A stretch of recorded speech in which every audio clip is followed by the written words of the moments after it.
Subscribe करें और bell दबाएं ताकि कोई खबर रह न जाए। आज बड़ा फैसला, जिस फैसले का तमाम लोगों को इंतजार था। आपको याद है कि इतवार से तमाम लोगों की नजरें मरकूज थी कि ये फैसला आज है और इतवार के रोज से लेकर आज 5वां दिन है और 5 रुकनी बेंच ने आज ये फैसला दे दिया है। ये पाकिस्तान की तारीख का अगर मैं कहूँ कि बहुत बड़ा फैसला है तो गलत नहीं होगा। मतलब आइन के हवाले से बातें हो रही थी, गैर आइनी इकदाम उठाया गया, स्पीकर की जो रूलिंग है गैर आइनी थी, इमरान खान साहब पर आर्टिकल 6 लगना चाहिए, यहाँ तक मुतालबा किया जा रहा था अपोजिशन की जानिब से। बहरहाल एक बड़ा फैसला है और अपोजिशन को अभी वक्ती तौर पर तो अपनी जीत नजर आ रही है अगर देखा जाए, लेकिन बहरहाल अब सैटरडे का इंतजार करना होगा। हफ्ते के दिन जो अदम एतमाद के हवाले से वोटिंग होगी। तमाम जो मेहमान मेरे साथ मौजूद हैं, फैसल अजीज और नज़ीर लगारी साहब, कामरान मुर्तज़ा साहब ने भी हमें ज्वाइन किया, बहुत शुक्रिया तमाम मेहमानों का। सबसे पहले मैं कामरान मुर्तज़ा साहब आपकी तरफ आना चाहूंगी। कामरान साहब अगर हमारे साथ मौजूद है, कामरान साहब क्या देखते हैं आप इसका कानूनी पहलू जो है, उस हवाले से भी आपकी राय जानना चाहूंगी। फैसला आप लोगों के हक में आ गया है, पहले तो आप लोगों को फैसला बहुत मुबारक हो, लेकिन इमरान खान साहब आगे उनके पास कोई तुर्क के पत्ते हो या सरप्राइज की बात अभी भी की जा रही है। पीटीआई वाले, आपको पता है खान साहब हार तो नहीं मानते किसी भी चीज में, वो कह रहे थे कि हम मिनोन तस्लीम करेंगे इस फैसले को, जो कि बहुत अच्छी बात है, लेकिन अभी भी कह रहे हैं कि कोई ऐसे पत्ते हैं इमरान खान साहब के पास जो वो खेल सकते हैं। क्या कहेंगे आप? देखिए, रोंद मारना ये कोई पत्ते नहीं होते।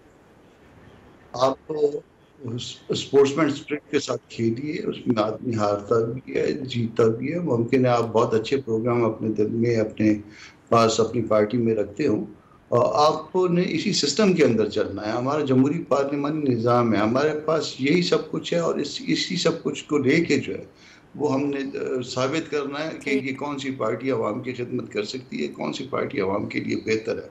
न कि ये कि मेरे अलावा कोई बेहतर नहीं है, मेरे अलावा सब चोर है, मेरे अलावा सब डाकू हैं। अगर आप ये नैरेटिव लेके चलेंगे तो आप बखुदा नहीं चल पाएंगे। अब भी वक्त है कि आदमी सीख जाए। हम सब ने पाकिस्तान के लिए चलना है, पाकिस्तान के लिए काम करना है, पाकिस्तान के अवाम के लिए काम करना है। तो अगर हमने ये जज्बा लेके हम चलेंगे, ठीक है, हमारे इख्तिलाफात होते हैं, हमने क्या आपस में प्रोग्राम पे, अपनी पार्टी प्रोग्राम पे हमने आपस में भी कॉम्प्रोमाइज़ नहीं किया। मुतहदा अपोजिशन जो है वो गो के इनकी मुखालफत कर रही है, मगर हमारे अपने अपने प्रोग्राम है। कल इलेक्शन में जाना पड़ा, हम अपना अपना इलेक्शन लड़ेंगे, हम एक दूसरे की मुखालफत में शायद इलेक्शन लड़ें, मगर इसके बावजूद एक अदब का, एक एहतराम का वो दायरा बरकरार रखिए। मुमकिन है कि मैं बहुत बुरा आदमी हूँ, मुमकिन है मैं चोर हूँ, मुमकिन है मैं डाकू हूँ, खुदा न खास्ता मैं गद्दार भी हो सकता हूँ, मगर इसके लिए जब तक मैं ये बात आपको इस्टेब्लिश ना हो जाए किसी कोर्ट ऑफ लॉ से, आप ना कहा करें। हर आदमी का मनसब होता है और वज़ीर आज़म का मनसब जो है वो बहुत बड़ा मनसब है। इस मुल्क के वज़ीर आज़म है, आप पीटीआई के कोई लीडर नहीं है। मैं अगर कोई एलिगेशन लगाता हूँ तो मैं एक आम आदमी हूँ, मगर आप इस मुल्क के वज़ीर आज़म थे, आपको इस तरह से मुनासिब नहीं था। तो ये बात है। अच्छा कामरान साहब, ये इससे पहले मैं लगारी साहब की तरफ चलूँ, ये अब हुकूमत के रिव्यू में जा सकती है, क्या करेगी हुकूमत? कानूनी पॉइंट ऑफ व्यू से मैं जानना चाह रही हूँ। तो रिकॉर्ड कोई गलती हो तो एक तो कासिम सूरी साहब जो हमारे अपने सूबे के हैं, अपने शहर के हैं, वो इनके सूबाई सदर थे और दूसरी तरफ डिप्टी स्पीकर थे। सूबाई सदर भी सिलेक्टेड थे। तो एक डिप्टी स्पीकर या स्पीकर को ये जेब नहीं देता कि पार्टी के अंदर कोई ओहदा रखे। पार्टी का वर्कर तो शायद रह सकता है मगर पार्टी का ओहदेदार नहीं रह सकता। आज मैंने उनकी 1-2 ट्वीट्स देखी हैं और बड़ी ढिठाई के साथ उन्होंने कहा कि जी मेरा वोट इमरान खान साहब का था, मैं इमरान का वफादार था और इसलिए जो मैंने किया उस पर मुझे फख्र है। तो हम ठीक है। अच्छा ठीक है, आप हमारे साथ ही रहिएगा। एतजाज़ एहसन साहब ने हमें ज्वाइन किया, बहुत शुक्रिया एतजाज़ एहसन साहब वक्त देने के लिए। एतजाज़ साहब, फैसला आ गया है, बड़ा फैसला है, 5 दिन से इंतजार था, 5वां दिन, 5 रुकनी बेंच ने फैसला दे दिया। कैसे देख रहे हैं फैसले को? अब हुकूमत क्या करेगी? क्या ऑप्शंस हैं पीटीआई के पास? क्या ये रिव्यू में जाएंगे? हेलो जी एतजाज़ साहब, मुझे सुन पा रहे हैं? जी नहीं, आवाज बीच कट गई। अच्छा एतजाज़ साहब, जी फैसले को कैसे देख रहे हैं आप? अब ये जो पीटीआई वाले बड़े कॉन्फिडेंट नजर आ रहे थे, अब मजीद उनके पास कोई सरप्राइज देने के लिए रह गया हो, कोई तुर्क का पत्ता, कोई ट्रम्प कार्ड, अब क्या करेंगे वो? नहीं, कोई पहले भी सरप्राइज का पत्ता तो नहीं था। अगर आप एक ऐसे पत्ते को चल दें जो पत्ता ही ना हो, और वो भी सरप्राइज ही होती है। पर इसी तरह इनके पास पत्ता कोई नहीं है और इमरान खान को मैं समझता हूँ इक्तफा करना चाहिए और वो लीडर ऑफ द अपोजिशन बन के बैठे पार्लियामेंट में और टफ टाइम दें गवर्नमेंट को। जो भी गवर्नमेंट होती है पॉपुलेशन का काम है टफ टाइम देने का, और वो टफ टाइम दें गवर्नमेंट को। गवर्नमेंट जो भी आनी है हमारी आनी है, और उनको जरा ये मसाइल जो इमरान खान के कंधे पे थे वो अब हमारे कंधे पे आ जाए, कि बेरोजगारी और महंगाई, और तो ये उसको करना चाहिए। You should accept this decision, और कोई एडवेंचर नहीं करना चाहिए। अच्छा तेजा साहब, कहीं ऐसा तो नहीं होगा कि आने वाले दिनों में ये जो सियासत है ये बाकायदा इंतकामी सियासत ना शुरू हो जाए? क्योंकि इमरान खान साहब, फिर इधर शहबाज शरीफ साहब, पूरी अपोजिशन, जिस तरह ये तमाम कुछ होता रहा, फिर वो भी कॉन्फिडेंट रहे कि 11th आवर तक कहते रहे कि हम नहीं जा सकते। इंतकामी सियासत तो नहीं शुरू हो जाएगी? पर्सनल ग्रजेस, ठीक है अपोजिशन का काम होता है तनकीद करना, लेकिन अगर वो अपोजिशन में जाके बैठते हैं तो ये पर्सनल तो नहीं हो जाएगा बहुत ज़्यादा? नहीं होगा तो सही, कुछ तो टेंशन रहेगी, टेंशन बहुत बड़ी भी है, उसको कॉन्शियसली इनको रिड्यूस करना चाहिए। और इमरान खान और अकूस की पार्टी के तो बिल्कुल ये हक में है कि वो टेंशन कम हो, और अपोजिशन में अब आ जाते हैं तो आपकी सियासत बदलती है। पहले टेंशन कम करें, फिर कोई 2-3 महीने बाद जब नजर आ जाए कि he is a good boy, तो फिर बिल्कुल निकल आए छड़ी लेके कि क्या तुम क्या कर रहे हो, क्या किया है। तो मेरा ख्याल है तो सेंसिबल डिसीजन तरीका यही होगा, क्योंकि पार्लियामेंट्री सिस्टम को भी तो बचाना है। ठीक है। अच्छा तो तेजा साहब, ये जो खबरें आ रही है कि जो पीटीआई वाले इस्तीफा भी दे सकते हैं, तो इसको आप कैसे देखते हैं? अगर इस ऑप्शन को ये यूज करते हैं, इस्तेमाल करते हैं, इस ऑप्शन की तरफ जाते हैं, तो क्या फिर आपको नजर आता है आगे पीटीआई का मुस्तकबिल? मेरा नहीं ख्याल इस्तीफा देगा, इस्तीफा दे के अपनी सीटें अच्छा आपको नहीं लगता करके और आप पार्लियामेंट के बाहर बैठ जाओ, और गवर्नमेंट पार्टीज के पास वो आपकी जो सीटें हैं उन पे बाई इलेक्शन में अगर आधी भी ले लें तो उनकी अच्छी बड़ी मेजॉरिटी हो जाए और आप बिल्कुल ही बाहर हो जाए पार्लियामेंट्री निज़ाम से, तो ये तो मेरा नहीं ख्याल इमरान खान इतनी हिमाकत ऐसी करेगा।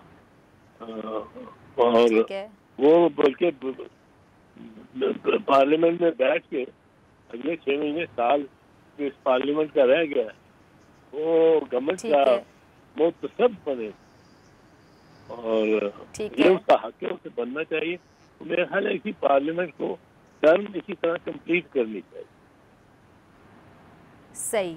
अच्छा लगारी साहब, एतजाज हसन साहब फरमा रहे हैं कि उनको नहीं लगता, उनके ख्याल में इमरान खान साहब ये हमाकत नहीं करेंगे, इस्तीफे वाली ऑप्शन की तरफ नहीं जाएंगे। लगारी साहब, इस पे आपका मैं कमेंट भी चाहूंगी, अगर आप एतजाज हसन साहब से कुछ पूछना चाहें तो प्लीज़। एतजाज हसन साहब हमारे बहुत मोहतरम हैं, और पाकिस्तान की जो पहली मुंतखब पार्लियामेंट थी उसमें ये सूबाई असम्बली के मेंबर थे और पंजाब असम्बली के, और जो पहले बालिग रहे थे के बुनियाद पर इलेक्शन हुए थे, और उनका वसी तजर्बा है। मैं ये बात पहले कर चुका हूँ, एतजाज हसन साहब के तशरीफ़ लाने से पहले मैंने कहा था कि इमरान खान साहब ये रास्ता अख्तियार करके मुश्किल अपने लिए पैदा नहीं करेंगे। पार्लिमानी सियासत में या तो आपको हुकूमत में रहना होता है या अपोजिशन में रहना होता है। आप हमेशा हुकूमत में नहीं रह सकते, आप हमेशा ये भी नहीं है कि अपोजिशन में रहें। बाज़ पार्टियाँ हैं जो पाकिस्तान बनने से लेकर आज तक अपोजिशन में हैं, लेकिन इमरान खान तो एक पॉपुलर पार्टी के तौर पर आए थे, और उन्होंने एक दफ़ा इलेक्शन में लिया, 1 सीट ली, फिर 30 सीटें ली, और फिर बाकायदा हुकूमत भी बना ली। जैसे भी आए वो आ गए और हुकूमत बनाई, और उन्होंने 3 साल 3.5 साल तक इस मुल्क को चलाया भी है। तो अब जब वक्त आ गया है कि उन्हें अपोजिशन में बैठें, तो वो ये रास्ता अख्तियार नहीं कर सकते हैं कि वो अपोजिशन से फरार का रास्ता अख्तियार करें। फिर ये होगा कि हुकूमत के अंदर फर्ज करें एक पार्टी अपोजिशन में बैठती है, फर्ज करते हैं हम कि बाप पार्टी एमक्यूएम अपोजिशन में बैठ जाती है, उसका जो उसका नामजद नुमाइंदा है वो लीडर ऑफ अपोजिशन बन जाता है, और ये मुशावरत करके एक नई इंटीरियम गवर्नमेंट बनाते हैं। तो इमरान खान का किरदार इसमें नहीं रहेगा, इमरान खान का इस प्रोसेस में भी किरदार नहीं रहेगा। वो इस किरदार को दस्तबरदार होने के लिए तैयार नहीं होंगे, और उनको जो लोग ये मशवरा दे रहे हैं उनसे दुश्मनी कर रहे हैं कि जनाब आप पार्लियामेंट को छोड़ें, आप जो है मैदान में आ जाएं, वो लोग उनके साथ दुश्मनी। एतजाज साहब कुछ कहना चाह रहे हैं या कामरान साहब? जी जी जी, एतजाज साहब आप कुछ कहना चाह रहे हैं? जी, आवाज कट रही है। लगारी साहब की जी आवाज कट रही। जी जी एतजाज साहब, आप कुछ कहना चाह रहे हैं लगारी साहब की बात? नहीं, मैंने जो सुना लगारी साहब बिल्कुल दुरुस्त फरमा रहे हैं और मैं इससे मुतफिक हूँ। इमरान खान ऐसा नहीं करेगा, आखिरकार उसको भी मशवरे देने वाले कोई मुनासिब लोग भी तो होंगे ना, सारे ऐसे ही तो नहीं कि स्पीकर को कहो कि जो वोट डालने जा रहा है, जैसे भी वोट डाला भी नहीं, ये भी उन्होंने फैसला किया हुआ था पीटीआई। अच्छा, लेकिन एतजाज साहब एक बात इमरान खान साहब, देखिए इमरान खान साहब मतलब ये कहते रहे, अलान कहते रहे कि अगर मैं हुकूमत से निकल जाऊं या हुकूमत से चला जाऊं, यानी ऑपोजिशन में चले जाए, सिंपल सी बात है, तो मैं मजीद तगड़ा हो जाऊंगा। इस तरह की बातें भी हैं कि जी मजीद खतरनाक हो जाएंगे। तो ये चीज़ें फिर लोगों के जहन में आती हैं कि अब ऑपोजिशन बेंच पे बैठ के वो आप लोगों के लिए खतरनाक हो जाएंगे, तगड़े हो जाएंगे। इसकी क्या समझ आती है? आम नाजरीन को जरा प्लीज समझा दें। नहीं, मेरा ख्याल है उसका मतलब ये है कि ये था कि अगर ऑपोजिशन, मैं आपको बताऊं इस वक्त ऑपोजिशन में हाजिर है और ये है भी अगला है ऐसा है कि ये ऑपोजिशन के फेवर में जाए, गवर्नमेंट को प्रॉब्लम भी पड़ी। और रूसी और यूक्रेनी जंग में गंदम को इतना महंगा कर देना दुनिया में, और तेल को इतना महंगा कर देना कि ये शहबाज शरीफ के लिए एक बड़ा मुश्किल और चैलेंज होगा। फिर वो जो स्ट्रीट क्राइम है और वो सारा कुछ जो मलबा पड़ता था इमरान खान पे, वो शहबाज शरीफ पे पड़ना शुरू हो जाए। लोग कहेंगे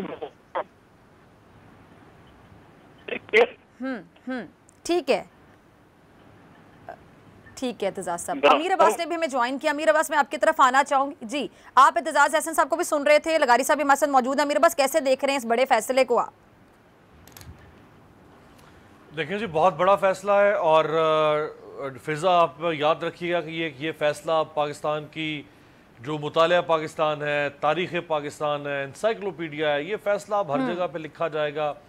हम 90s के फैसलों को आज भी उनको दोहराते हैं कि नवाज शरीफ की हुकूमत जो है वो उसको हटा दिया गया था और गुलाम इसहाक खान के साथ उनका मसला हुआ, फिर काकड़ फार्मूला आया, फिर फलाना, ये सारी बातें तारीख का जो हिस्सा है उनको दोहराया जाता है, कोट किया जाता है। तो ये जो फैसला है आज अदालत का और ये जो पूरा केस था, यानी ये केस भी अपनी नौयत का इंतहाई मुनफरिद केस था। मेरा नहीं ख्याल कि माजी करीब में या माजी बईद में भी इस तरह इसकी कोई नज़ीर मिलती हो कि जहाँ वोटिंग के दिन और वोट ऑफ नो कॉन्फिडेंस है और डिप्टी स्पीकर ने या स्पीकर ने उसको रिजेक्ट कर दिया हो और फिर वो मामला इस तरह से सुप्रीम कोर्ट में गया हो और उसी दौरान फिर वज़ीर आज़म ने सदर को एडवाइस भेज दी हो असम्बलियाँ तहलील करने की और फिर सदर ने असम्बली तहलील कर दी हो, कौमी असम्बली, और फिर इंटरिम गवर्नमेंट का प्रोसेस इनिशिएट हो गया हो। ये सारा कुछ ये बहुत यूनिक किस्म का केस इस वक्त हमारे सामने है और उस पर ये 5-0 का फैसला। अमूमन देखिए जब 5 लार्जर बेंच होता है तो 3-2 का फैसला आ जाता है, 4-1 का फैसला आता है। हाँ, अगर मैं भी 5-0 का फैसला भी हो तो तमाम मुत्तफिक थे सबका, बिल्कुल। हाँ, एक ने भी इस फैसले से इस पे एतराज नहीं किया या डिसएग्री नहीं किया, सब मुत्तफिक थे जी। और अगर 5-0 का फैसला भी आए तो बाज़-औक़ात कोई डिसेंटिंग नोट जो है वो तो शॉर्ट ऑर्डर में नहीं है। हो सकता है अगर कोई डिसेंटिंग नोट अगर बाद में अगर है एतजाज साहब तो वो बेहतर हमारी रहनुमाई कर सकते हैं। तो एक यूनानिमस डिसीजन है सुप्रीम कोर्ट के लार्जर बेंच का। अच्छा एतजाज साहब, मैं आपकी तरफ दोबारा आ रही हूँ, फिर लगाई साहब आपकी तरफ। एतजाज साहब, ये अब बाकी देखें, अब ये जो 5-0 का फैसला देखें कि तमाम जजेस ने एक ही फैसला, तब तमाम मुत्तफिक थे, किसी एक ने भी डिसएग्री नहीं किया, तो ये फिर क्या मिला? ये सब कुछ करके मिला क्या पीटीआई को, खान साहब को? नहीं, उसको तो जो मिलना क्या, अगर 4-1 भी होता, 3-2 भी उसके खिलाफ होता तो उसको कुछ नहीं मिलना था। ये तो नहीं है कि अगर 1-2 आदमी इख्तिलाफी नोट और बढ़ जाए तो उसको मिल जाना था। उसको तो जो मिलना था वो अक्सरियत से मिलना था, और यहाँ अक्सरियत क्या, पूरे इत्तेफाक राय से वो इमरान खान के इक़दामात और उसकी पार्टी के जो थे पॉलिसियाँ थी, हिकमत अमली थी, उसको जो सख्त ज़र्ब लगी है। पर उसको अगर वो इस वक्त भी शुड कट इन लॉसेस और पार्लिमानी निज़ाम को हमें चाहिए असल में बचाना, और पार्लिमानी निज़ाम में अगर बचाने में ये लीडर ऑफ द ऑपोजिशन होके बैठ जाता है तो बहुत कमाएगा। ही गेट स्ट्रॉन्गर एंड स्ट्रॉन्गर। गुज़श्ता 15-20 दिन में इसने काफी अपनी स्ट्रेंथ और स्टैंडिंग बढ़ाई। अच्छा एतजाज साहब, जिस इमरान खान को आप भी बहुत अच्छी तरह जानते हैं, हम भी उनको अच्छी तरह जानते हैं, ये इमरान खान जिन्हें हम जानते हैं वो तो उनके अंदर तो एक नरगसियत है, वो खुद पसंदी का शिकार हैं, वो सियासत से आगे दुश्मनी की हद तक जा चुके हुए हैं, शरीफ खानदान के साथ भी, आसिफ जरदारी के साथ भी, मौलाना के साथ भी। तो वो तो समझते हैं कि वो नाकाबिले बर्दाश्त हैं ये तीनों लोग उनके लिए। अब वो कैसे आके बैठेंगे असेंबली में और ऑपोजिशन करेंगे? बल्कि पिछले दौर में अमीर अब्बास आपके ज्वाइन करने से पहले मैंने ये एग्जैक्टली यही सवाल पूछा है एतजाज हसन साहब से कि ऑपोजिशन बेंचेस पे बैठ के फिर इमरान खान साहब तो तगड़े, खतरनाक, न जाने क्या क्या हो जाएंगे, ऑन रिकॉर्ड ये बातें कहते रहे हैं। नहीं, और बैठना हमारे अपोजिशन में उन्हीं चेयर से पड़ता है। आपको याद नहीं शहबाज शरीफ ने क्या कुछ कहा हुआ आसिफ जरदारी के बारे में, आंतों से बिल्कुल सड़कों पे घसीटने की बातें करते रहे थे, बिल्कुल, और घसीटूंगा सड़कों पे। और ये जब कहा जाता है उस वक्त और कॉन्टेक्स्ट होता है, और जब इस पे पुराना होता है जरा उसका आज और कॉन्टेक्स्ट है। वो शहबाज शरीफ सोचो जो आसिफ जरदारी को ग्वाल मंडी की सड़कों पे घसीट रहा था और लाड़काने की सड़कों पे, और उसके पेट चाक करके दौलत निकाल रहा था, वो आज साथ बैठा हुआ है और बड़ा। लेकिन एतजाज साहब आप शहबाज शरीफ साहब की जो एग्जांपल कोट कर रहे हैं, ये शहबाज शरीफ साहब में इमरान खान साहब में जरा फर्क है ना, आपको भी पता है, बड़ा एक वाज़ेह फर्क है, जिससे हर बंदे की पर्सनालिटी डिफरेंट होती है, शख्सियत डिफरेंट। ये दोनों एक ही जैसे हैं, एक ही जैसे। अच्छा, शहबाज शरीफ साहब इमरान खान साहब एक ही जैसे आप ये कह रहे हैं? हाँ। लगारी साहब, आप एतजाज हसन साहब को सुन रहे होंगे, आप काफी देर से खामोश हैं, मैं आपकी तरफ आना चाहूंगी। एतजाज साहब कह रहे हैं कि शहबाज शरीफ साहब इमरान खान साहब एक ही जैसे हैं, माजी में शहबाज शरीफ साहब भी बहुत कुछ कहते रहे, आसिफ अली जरदारी साहब के बारे में भी, तो जब ऑपोजिशन बेंचों पे बैठेंगे इमरान खान साहब तो कोई मसला नहीं, इतनी टेंशन वाली बात नहीं है। जी जाहिर है एक ज़माने में शहबाज शरीफ इमरान खान थे और एक ज़माने में इमरान खान शहबाज शरीफ थे। जो उनका क्रिकेट का दौर था तो वो बहुत मुलायम, बहुत नरम, जो आज नज़र आ रहे हैं शहबाज शरीफ वैसे थे, और कल जो है शहबाज शरीफ बिल्कुल वैसे थे जैसे आज इमरान खान नज़र आ रहे हैं। वो कहते थे हम घसीटेंगे गलियों में, और आज वो उनको हाथों में उठाए फिर रहे हैं। और उनके जो है वो जो उन्होंने प्लान दिया था 1 साल पहले, 1 साल बाद सही, फिर उन्हीं के प्लान पर अमल किया है उन्होंने। और जो रास्ता अब भी ये बताया जा रहा है कि सियासत के डॉक्टर तो आसिफ जरदारी हैं, जो रास्ता उन्होंने बताया था 1 साल पहले अगर छोड़ा जाता तो नतीजा तो आज वाला जो है वो तो 1 साल पहले भी निकाला जा सकता था। तो उन्होंने वो साबित भी किया था, दिखा भी दिया था। उनने कौमी असम्बली में अपोजिशन में होते हुए हुकूमत को हराकर भी ये बता दिया था कि हम ये काम कर सकते हैं। तो अब तो बहुत ज़्यादा आगे मामला चला गया है। मेरा ये ख्याल है कि जो लोग इमरान खान साहब को ये मशवरा दे रहे हैं कि आप असम्बलियाँ छोड़ दें, वो उनके साथ दुश्मनी कर रहे हैं। और इमरान खान अपोजिशन की बेंचों पर बैठे, और पहले जो बैठे थे वो लीडर ऑफ द अपोजिशन के तौर पर नहीं बैठे थे। उस वक्त leader of opposition Khurshid Shah थे, उस वक्त leader of opposition Khurshid Shah थे, ये नहीं थे leader of opposition Imran Khan. अब वो इमरान खान अपनी पार्टी को लीड कर रहे होंगे, एक्सट्रीमिटी पार्टी को, जो अपोजिशन की एक्सट्रीमिटी पार्टी की, और उनकी वर्थ होगी। अगर वो उस वर्थ से दस्तरदार हो जाते हैं और पार्लियामेंट के पार्लिमानी सियासत को छोड़ देते हैं तो फिर आगे उनके लिए अंधेरा और अनारकी और तारीकी है, मैं ये कह रहा हूँ। ठीक है, लेकिन लगारी साहब आप जानते हैं कि वो असेंबली में नहीं आते थे, वो बतौर वज़ीर आज़म असेंबली में नहीं आए, वो जब ऑपोजिशन में थे तो वो असेंबली में नहीं आते थे, वो इन लोगों के साथ हाथ मिलाना गवारा नहीं करते हैं। आज अगर वो बैठेंगे भी तो वो कौन सा असेंबली में आएंगे? वो तो एक ऐसी बराए नाम ऑपोजिशन लीडर होगा इमरान खान, उसने कहा है असेंबलियों में। मैं अर्ज करता हूँ ना, अगर मेरी ये ख्वाहिश हो कि जिन लोगों को मैं अच्छा नहीं समझता वो सारे मर जाएं या वो सारे दुनिया से उठ जाएं, वो सारे हुए ही ना, क्योंकि मैं उनसे इख्तिलाफ करता हूँ, तो ऐसा तो हो नहीं सकता है ना। ठीक। जमहूरियत का हुस्न ये है कि आप शदीद इख्तिलाफ रखते हुए भी एक दूसरे के साथ बैठते हैं बिल्कुल और एक दूसरे के साथ डायलॉग करते हैं। जमहूरियत का हुस्न डायलॉग है, हठधर्मी नहीं है, खुदपसंदी नहीं है, अनापरस्ती नहीं है, जिद नहीं है, हठधर्मी नहीं है।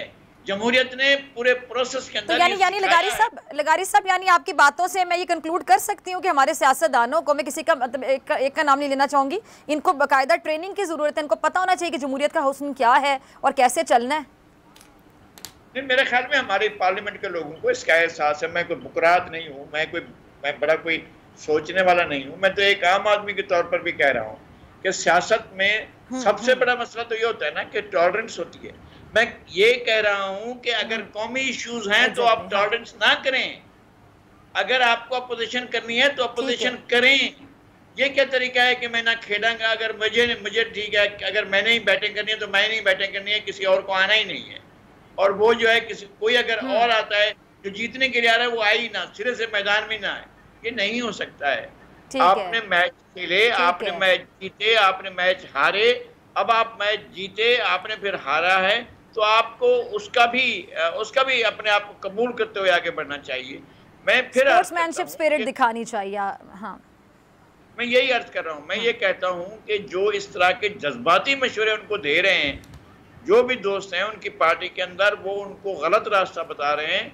ये नहीं है कि जनाब आप अगर पार्लिमानी सियासत से आउट हो जाएंगे तो आप जो है वो पूरा पहाड़ उखाड़ कर एक तरफ फेंक देंगे, ऐसा नहीं हो सकता है। आप जाकर देखें, लोगों वो ले आएंगे वो सारी चीजें जो माजी में होती रही हैं 3 साल 3.5 साल तक, वो क्लिप्स निकाल कर लेंगे मेरे, अमीर अब्बास साहब के, आपके, जो हम तनकीद करते रहे हैं इमरान खान साहब की गवर्नेंस पर, उनके तरीक़ेकार पर। लोग हमें आकर दिखाएंगे कि तुम ये तो बात करते थे, अब तो अपोजिशन में ही नहीं बैठ रहे हैं।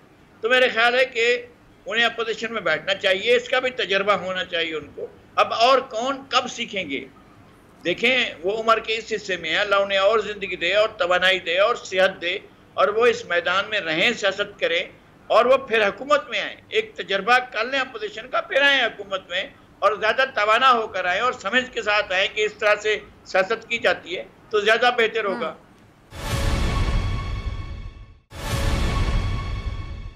जी, देख रहे थे आप जी, मुत्तहिदा अपोजिशन प्रेस कॉन्फ्रेंस कर रही है आज के फैसले पर। अदालत उज़्मा का शुक्रिया अदा किया। उन्होंने कहा जी हम अदालत उज़्मा के शुक्रगुजार हैं। और आपने सुनी शहबाज शरीफ साहब की गुफ्तगू खासतौर पे मैं सुन रही थी, तो वो कह रहे थे कि जी नैब न्याजी गठजोड़ के हवाले से बात कर रहे थे। जैसे कि कहा जा रहा था कि जी ये जो नैब का इदारा है इसके इख्तियारात को कम करने की कोशिश की जाएगी। बहुत से लोगों का कहना है कि शायद नैब को ही ख़त्म करने की कोशिश की जाएगी, केसेस से छुटकारा और इस तरह की बातें की जा रही थी। इलेक्शन रिफॉर्म्स के हवाले से बात की गई जी, इलेक्शन रिफॉर्म्स। अमीर अब्बास मेरे साथ मौजूद हैं, शायद लगारी साहब भी मौजूद हैं। अमीर अब्बास आपकी तरफ आना चाहूंगी, आप भी सुन रहे होंगे। शहबाज शरीफ साहब ने वाज़ेह कह दिया कि जी नैब न्याजी गठजोड़, यानी अब नैब न्याजी गठजोड़ के हवाले से जो बातें की जाती थी, अब नैब को इख्तियारात कम कर दिए जाएंगे या फिर केसेस से छुटकारे के लिए नैब को ख़त्म कर दिया जाएगा, क्या कहेंगे आप? इसके अलावा भी बहुत कुछ होने जा रहा है। एक तो ये कि मतलब ये तो वर्ड्स का वाज़ेह अल्फाज में इजहार कर दिया गया अमीर अब्बास जी, इसका इजहार कर दिया गया है और चंद दिनों में आप कुछ और भी इजहार होता हुआ देखेंगे, बल्कि इकरार होता हुआ भी देखेंगी और उस पर आप अमल होता हुआ भी देखेंगी। एक तो 11 अप्रैल को आप देखें कि शहबाज शरीफ साहब के ऊपर फर्द जुर्म लगने जा रही है और आज 7 तारीख है, 9 को इजलास है। अगर 11 या 12 को ही शहबाज शरीफ वज़ीर आज़म बन जाते हैं तो मुल्क के वज़ीर आज़म के ऊपर अगर फ़र्द जुर्म लग जाती है, वो भी मनी लॉन्ड्रिंग जैसे इल्ज़ाम के तहत, तो ये भी एक इंटरनेशनल न्यूज़ होगी और फिर शुरू होगा कहानी में एक नया इंटरवल। क्योंकि इमरान खान वो शख्स हैं कि जिनको इसी किस्म के इश्यूज़ उनको जिंदा रखते हैं और यही काम उन्होंने पैनामा स्कैंडल में किया था। आपको याद हो जब नवाज शरीफ साहब का नाम आया पैनामा स्कैंडल में उनकी फैमिली का, तो इमरान खान साहब को वही जो 1-1.5 साल था उसने उनको 2018 के इलेक्शन के करीब लाकर मुंतज किया एक कामयाबी में और वो सड़कों पर निकल आए, उन्होंने वो सुप्रीम कोर्ट का दरवाजा भी उन्होंने खटखटाया, उन्होंने लॉकडाउन किया पूरे मुल्क के अंदर, उन्होंने एहतजाज की कॉल दे दी और उन्होंने एक माहौल बना दिया नवाज शरीफ के खिलाफ। तो अब आपको फिर से एक पैनमा एपिसोड नजर आएगी मुल्क के अंदर, जैसे ही शहबाज शरीफ साहब पर फर्द जुर्म लगेगी। फर्द जुर्म लगने का मतलब है कि आप अदालत और कानून की रूह में बाज़ाब्ता तौर पर मुल्जिम डिक्लेयर हो जाएंगे। अच्छा, अब जहां तक आसार नजर आ रहे हैं और जिसका भी इजहार उन्होंने किया भी और जो आपने सवाल भी किया, ठीक है, ये ऑपोजिशन मिलकर। अच्छा मेरे पास, सॉरी मैं आपको इंटरप्ट कर रही हूँ, इरफान कादिर साहब ने साबिक ज्वाइन किया। इरफान साहब बहुत शुक्रिया ज्वाइन करने के लिए। इरफान साहब कैसे देख रहे हैं आज के बड़े फैसले को? ये बड़ा तारीखी फैसला है, बहुत अच्छा फैसला है और इससे आइन का जो बोल बाला हुआ है और आइन की ऑब्जर्वेंस में एक इस्तेकामत आई है और अदलिया की साख जो है वो बहाल हुई है इस फैसले से। ठीक है। अच्छा इरफान साहब, ये बताइएगा कि जो इमरान खान साहब, मेरे पास कुछ पूछना चाह रहे हैं। जी जी जी जी जो इरफान साहब, जो इमरान खान साहब ने एक इशू रेज किया था कॉन्स्पिरेसी हैचिंग का, और जिसकी बुनियाद पे उन्होंने कहा कि आर्टिकल 5 को यूज करते हुए और जो वोट ऑफ नो कॉन्फिडेंस को रिजेक्ट कर दिया, अगरचे उसको सुप्रीम कोर्ट ने तो उस तरह एड्रेस नहीं किया या टेकअप नहीं किया, लेकिन इमरान खान साहब के पास बहरहाल वो अभी भी एक इशू पब्लिक के लिए जो नैरेटिव है उसमें वो मौजूद है और वो कल शायद कौम से खिताब भी करने जा रहे हैं और वो इस पर मजीद अपना लायमल देंगे। तो वो इशू जो है वो स्टैंड स्टिल रहेगा, उसकी अब कानूनी क्या हैसियत बाकी रह जाएगी?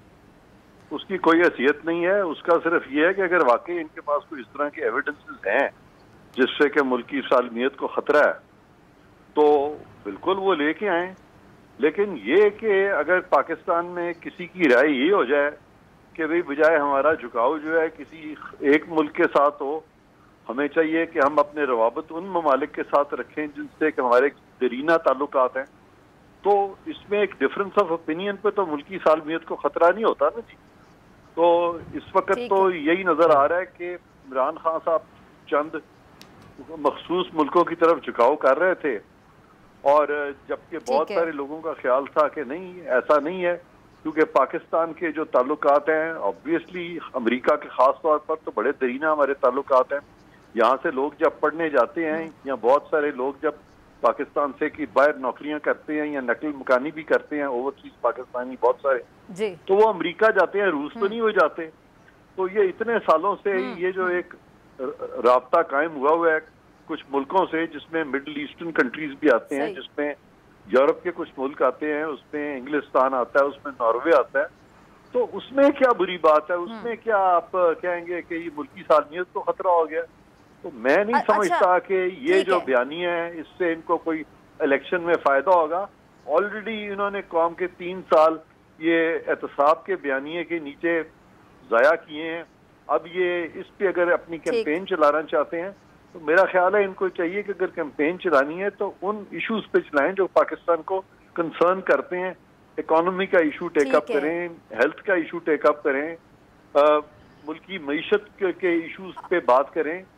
ये रियल इश्यूज हैं जिससे कि पाकिस्तान में तरक्की हो, इंडस्ट्री लगे। ये इशू नहीं है कि अब हम एक दूसरे को आपस में नीचा दिखाते रहें।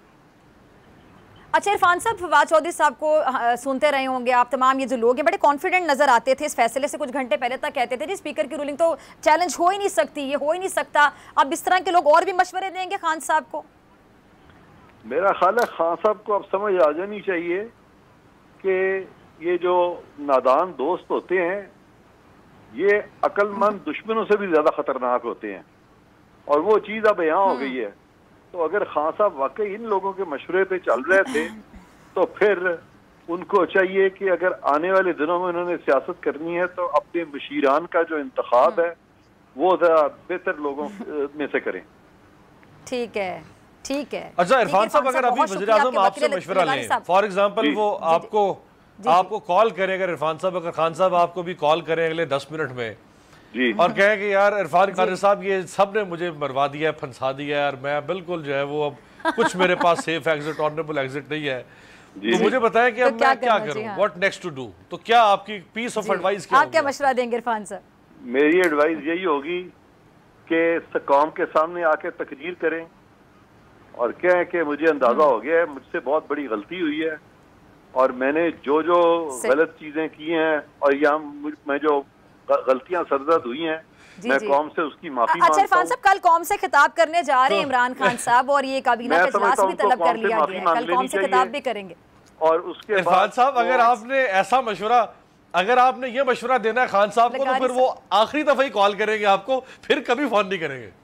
नहीं तो मैं ये तो नहीं उनको कह सकता कि आप फिर वही चीजें करते जाएं जो आप कर रहे थे। अच्छा आप नादान दोस्तों से दूर रहने का भी मशवरा देंगे ऐसे मशवरे सुनने की? जी सही है। ठीक है। लगारी साहब, आप कुछ पूछना चाह रहे हैं इरफान साहब से? नजीर लगारी साहब, इरफान साहब, नजीर लगारी साहब आपसे कुछ पूछना चाहें अगर? जी लगारी साहब। मैं इरफान कादिर साहब का हम ख्याल हूँ और हम दोनों एक जैसा सोचते रहे हैं, हमारा नज़र एक ही रहा है। जो कुछ आइन के साथ हुआ था, हम समझते हैं कि अल्लाह का शुक्र है कि ये इस मरहले से हम गुजर गए हैं और सुप्रीम कोर्ट ने पाकिस्तान की 70 साल तारीख में जितने भी मिसहैप हुए हैं और जितने आइन शिकनियाँ की गई हैं और जितना हमारी अदालत उज़्मा उनको वैलिडेशन देती रही है, नज़रिया ज़रूरत को हमेशा नए सिरे से ज़िंदा किया जाता रहा है। इस कोर्ट को तारीख हमेशा याद रखेगी कि इस कोर्ट ने आइन का वकार बुलंद किया, जमहूरियत का वकार बुलंद किया, पार्लिमानी वकार का जो है उसको बुलंद किया है और आइन की जो सरीहन खिलाफ वर्जी की थी उसको अनडू किया है। और मैं समझता हूँ कि ये तारीख में उन लोगों की जिन्होंने भी जिद्दोजहद किया है, उनमें इरफान कादिर साहब भी हैं जिन्होंने जमहूरियत के लिए, जमहूरी इदारों के लिए जिद्दोजहद की है, उन सब के लिए एक मुबारक दिन है। और सुप्रीम कोर्ट ने अपना वकार बुलंद किया है और उन लोगों को जो लोग हमेशा साजिश चोरी पर यकीन रखते हैं, उन लोगों को एहसास ये ज़रूर होना चाहिए कि पाकिस्तान जो आइन जो है वो इनफरादी ख्वाहिशात का मजहर नहीं होता है, वो कौम के इज्तिमाई ख्वाहिशात का मजहर होता है और उसको इसी तरह से रिस्पेक्ट मिलनी चाहिए। तो मेरे ख्याल में इरफान कादिर साहब तो मेरी इस बात से इत्तेफाक करेंगे। जी मैं बिल्कुल आपकी इस बात से इत्तेफाक करता हूँ और आपका बहुत बहुत शुक्रिया कि आपने भी मेरे बारे में भी जिक्र कर दिया कि मेरा भी कोई रोल है इस सारी चीज़ में। मैं तो बिल्कुल एक अदना सा शख्स हूँ, अपने ख्यालात का इजहार कोशिश करता हूँ कि ईमानदारी से करूँ, लेकिन यकीनन इसमें लगारी साहब आपका भी बहुत कंट्रीब्यूशन है और पिछले बहुत सालों से मैं अमीर अब्बास साहब को अच्छा लगारी साहब, इनका भी बड़ा कंट्रीब्यूशन है। अच्छा लगारी साहब, ये जी लगारी साहब एक और बात की थी अभी शहबाज शरीफ साहब ने, जब पूछा गया एक रिपोर्टर की जानिब से कि जब आप अगले वजीर आज़म आप बनने जा रहे हैं, तो उन्होंने बात की जादू टूने के हवाले से, उन्होंने बात की कि जादू टूना हराम है, तो यानी वो ये कहना चाह रहे थे कि जादू टूने की वजह से वज़ारत उज़्मा से दूर रहे शहबाज शरीफ साहब ये इतने अरसे में। नहीं, ऐसी बात नहीं। जब जो जादू टूने को हराम समझते हैं, वो जादू टूने के असरात को भी हराम समझते हैं। मेरे ख्याल में भी जादू टूना कोई चीज़ नहीं है, ना जादू टूने से आप तो हालात को बदल नहीं सकते हैं। ये खामखा की बातें हैं कि जादू भी होता है, कोई टूना भी होता है, कोई चीज़ नहीं होती है। जी अमीर, बस आपका लास्ट कमेंट। मेरा ख्याल अब देखते हैं कल प्राइम मिनिस्टर जो खिताब करते हैं डॉक्टर फिजा, उसमें वो किस स्पोर्ट्समैन स्पिरिट का मुजाहरा करते हैं। या तो वो मजीद गलतियों पर गलतियां करेंगे या फिर वो कल सुरखरू होने की कोशिश करेंगे। ठीक है, चलिए देख रहे होगे कि कल कौम से जो खिताब करने जा रहे हैं इमरान खान साहब, उसमें क्या कोई नया सरप्राइज देंगे, क्या बात करेंगे, अब कल तक इंतजार और फिर हफ्ते के दिन जो अदम से वोटिंग होगी उसका इंतजार करना होगा। तमाम मेहमानों का बहुत शुक्रिया। ब्रेक के बाद आपको ज्वाइन करेंगे अरबाब जहांगीर। सब्सक्राइब करें और बेल दबाएं ताकि कोई खबर रह न जाए।